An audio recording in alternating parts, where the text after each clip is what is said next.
নমস্কার, আমি পুষ্পাঞ্জলি আবারও এলাম একটি নতুন ভিডিও নিয়ে। দেখো, যারা তোমরা নতুন মেশিন চালাতে শিখছো বা নতুন মেশিন চালাচ্ছ, তোমাদের মেশিন চালাতে চালাতে মেশিন টাইট হয়ে যায়, তো তখন ভয়ের কিছু নেই। সেটেলে সুতো ঢুকে যায়।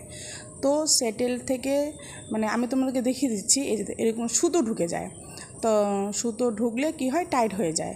তো টেনশনের কিছু না, দুটো নাট তোমরা খুলে নিবে। খুলে নিয়ে সেটেলটা খুব সুন্দর করে টেনে খুললেই হয়ে যাবে, বাস। আর সুতোটা খুলে নিবে, সুতোটা বের করে নিয়ে আবার সেটেল লাগিয়ে দাও, তাহলেই হয়ে যায়। খুবই সোজা পদ্ধতি। যারা একদম নতুন, তোমাদেরকে দেখালাম আজকে। এটা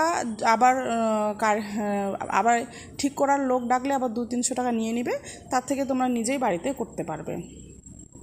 যারা একদম নতুন আমার স্টুডেন্ট, তারা বারবার মেশিনে সুতো ঢুকিয়ে নেয়, তারপরে দিদি মেশিন চলছে না চিল্লাতে শুরু করবে।